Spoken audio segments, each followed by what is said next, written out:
हरे कृष्ण आप सभी को। हम सभी ने श्रीमद् भगवत गीता जी का नाम तो सुना ही है। हम में से बहुत सारे लोगों ने निश्चित ही गीता जी पढ़ी भी होगी, पर कुछ लोगों का ऐसा मानना है कि मुझसे भी कई लोग कहते हैं कि हम गीता जी पढ़ते तो हैं पर हमें समझ नहीं आती।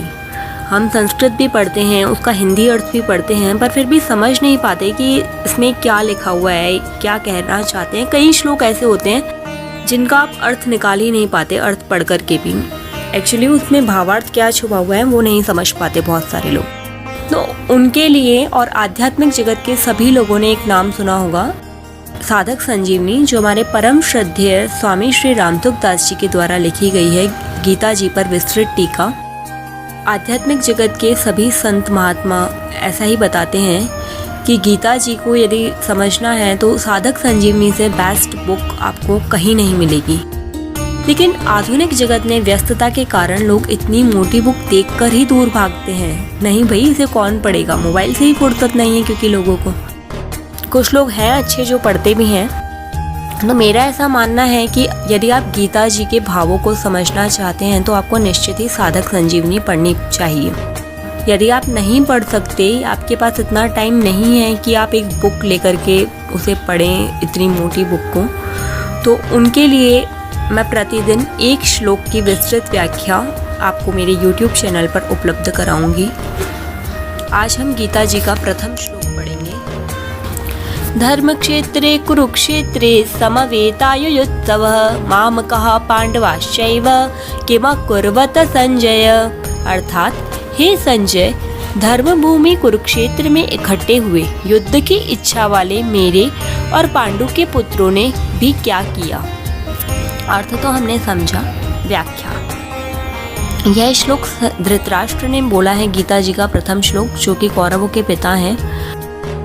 धर्म क्षेत्रे कुरुक्षेत्रे, कुरुक्षेत्र में देवताओं ने यज्ञ किया था। राजा कुरु ने भी यहाँ तपस्या की थी। यज्ञादि धर्ममय कार्य होने से तथा राजा कुरु की तपस्या भूमि होने से इसको धर्म भूमि कुरुक्षेत्र कहा गया है।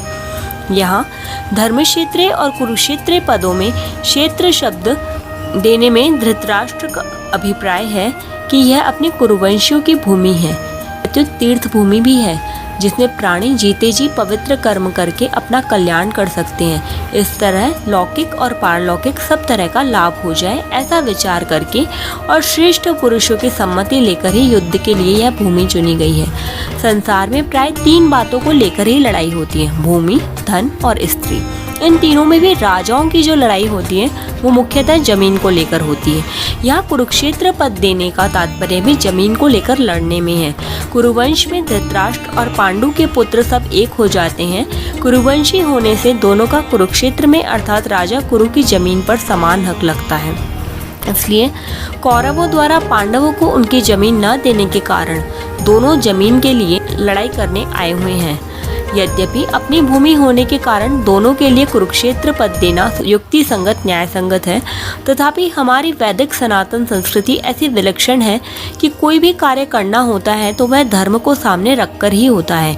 युद्ध जैसा कार्य भी धर्म भूमि, तीर्थ भूमि में ही करते हैं, जिससे युद्ध में मरने वालों का उद्धार हो जाए, कल्याण हो जाए।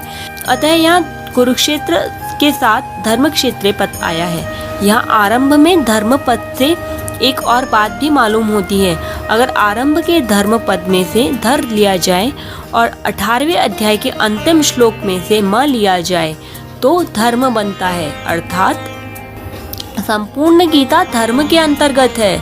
अर्थात धर्म का पालन करने से गीता के सिद्धांतों का पालन होता है और गीता के सिद्धांतों के अनुसार कर्तव्य कर्म करने से धर्म का अनुष्ठान हो जाता है। इन धर्म क्षेत्र कुरुक्षेत्र पदों से सभी मनुष्यों को यह शिक्षा लेनी चाहिए कि कोई भी काम करना हो तो वह धर्म को सामने रखकर ही करना चाहिए। प्रत्येक कार्य सबके हित की दृष्टि से करना चाहिए, केवल अपने सुख आराम की दृष्टि से नहीं। और कर्तव्य और अकर्तव्य के विषय में शास्त्र को सामने रखना चाहिए। समवेता युयुत्सवः की व्याख्या है, राजाओं के द्वारा बार बार संधि का प्रस्ताव रखने पर भी दुर्योधन ने संधि करना स्वीकार नहीं किया। इतना ही नहीं, भगवान श्री कृष्ण के कहने पर भी मेरे पुत्र दुर्योधन ने स्पष्ट कह दिया कि बिना युद्ध के मैं तीखी सुई की नोक जितनी जमीन भी पांडवों को नहीं दूंगा। तब मजबूर होकर पांडवों ने भी युद्ध करना स्वीकार किया है। इस प्रकार मेरे पुत्र और पांडु पुत्र दोनों ही सेनाओं के सहित युद्ध की इच्छा से इकट्ठे हुए हैं। दोनों सेनाओं में युद्ध की इच्छा रहने पर भी दुर्योधन में युद्ध की इच्छा विशेष रूप से थी। उसका मुख्य उद्देश्य राज्य प्राप्ति का था। वह राज्य प्राप्ति धर्म से हो चाहे अधर्म से, न्याय से हो चाहे अन्याय से, विहित रीति से हो चाहे निषिद्ध रीति से, किसी भी तरह से हमें राज्य मिलना चाहिए, ऐसा उसका भाव था। इसलिए विशेष रूप से दुर्योधन का पक्ष युयुत्सु अर्थात युद्ध की इच्छा वाला था। पांडवों में धर्म की मुख्यता थी। उसका ऐसा भाव था कि हम चाहे जैसा जीवन निर्वाह कर लेंगे पर अपने धर्म में बाधा नहीं आने देंगे, धर्म के विरुद्ध नहीं चलेंगे। इस बात को लेकर महाराज युधिष्ठिर युद्ध नहीं करना चाहते थे, परंतु जिस माँ की आज्ञा से युधिष्ठिर ने चारों भाइयों सहित द्रौपदी से विवाह किया था, उस माँ की आज्ञा होने के कारण ही महाराज युधिष्ठिर के युद्ध में प्रवृत्ति हुई थी। अर्थात केवल माँ के आज्ञा पालन रूप धर्म से ही युधिष्ठिर युद्ध की इच्छा वाले हुए हैं। तात्पर्य है कि दुर्योधन आदि तो राज्य को लेकर ही युयुत्सु थे, पर पांडव धर्म को लेकर ही युयुत्सु बने थे। मामकः पांडवाश्चैव की व्याख्या है, पांडव धृतराष्ट्र को अपने पिता के बड़े भाई होने से पिता के समान समझते थे और उनकी आज्ञा का पालन करते थे। धृतराष्ट्र के द्वारा अनुचित आज्ञा देने पर भी पांडव उचित अनुचित का विचार न करके उनकी आज्ञा का पालन करते थे। अतः यह मामकः पद के अंतर्गत कौरव और पांडव दोनों आ जाते हैं। फिर भी पांडवा पद अलग देने का तात्पर्य है कि धृतराष्ट्र का अपने पुत्रों में तथा पांडु के पुत्रों में समान भाव नहीं था, उनमें पक्षपात था, अपने पुत्रों के प्रति मोह था। वे दुर्योधन आदि को अपना मानते थे पर पांडवों को अपना नहीं मानते थे। इस कारण उन्होंने अपने पुत्रों के लिए मामकः और पांडु पुत्रों के लिए पांडवा पद का प्रयोग किया है, क्योंकि जो भाव भीतर होते हैं ना, वे ही प्राय वाणी से बाहर निकलते हैं। इस द्वैधी भाव के कारण ही धृतराष्ट्र को अपने कुल के संहार का दुख भोगना पड़ा। इससे मनुष्य मात्र को ये शिक्षा लेनी चाहिए कि वह अपने घरों में, मोहल्लों में, गांवों में, प्रांतों में, देशों में, संप्रदायों में द्वैधी भाव अर्थात ये अपने हैं ये पराये हैं ऐसा भाव न रखें। कारण कि द्वैधी भाव से आपस में प्रेम स्नेह नहीं होता, प्रत्युत कलह होती है।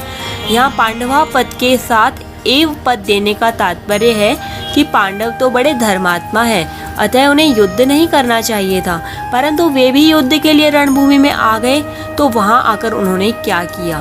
किम कुर्वत, किम शब्द के 3 अर्थ होते हैं, विकल्प, निंदा और प्रश्न।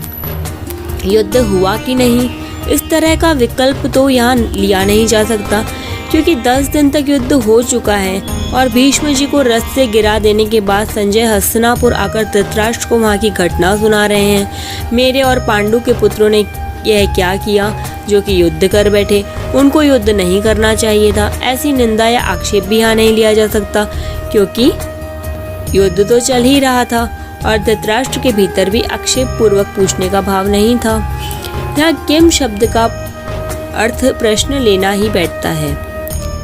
धृतराष्ट्र संजय से भिन्न भिन्न प्रकार की छोटी मोटी सब घटनाओं के अनुक्रम से विस्तार पूर्वक ठीक ठीक जानने के लिए ही प्रश्न कर रहे हैं।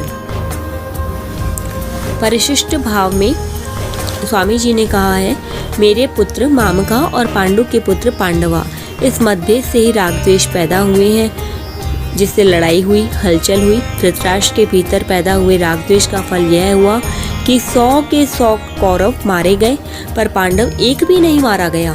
जैसे दही बिलोते हैं तो उसमें हलचल पैदा होती है जिससे मक्खन निकलता है, ऐसे ही मामका और पांडवा के भेद से पैदा हुई हलचल से अर्जुन के मन में कल्याण की अभिलाषा जागृत हुई, जिससे भगवत गीता रूपी मक्खन निकला। तात्पर्य यह हुआ कि धृतराष्ट्र के मन में होने वाली हलचल से लड़ाई पैदा हुई और अर्जुन के मन में होने वाली हलचल से गीता प्रकट हुई। यह गीता जी का प्रथम अध्याय का प्रथम श्लोक था, जिसकी हमने विस्तृत व्याख्या सुनी। हम प्रतिदिन एक एक श्लोक की व्याख्या निश्चित ही सुनेंगे, ऐसा प्रयास मेरा रहेगा।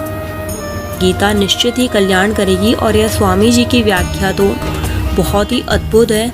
आप गीता जी के भावों को थोड़ा बहुत समझ पाएंगे। यदि गीता जी जीवन में आ गई तो फिर कहना ही क्या। हरे कृष्णा, राधे राधे।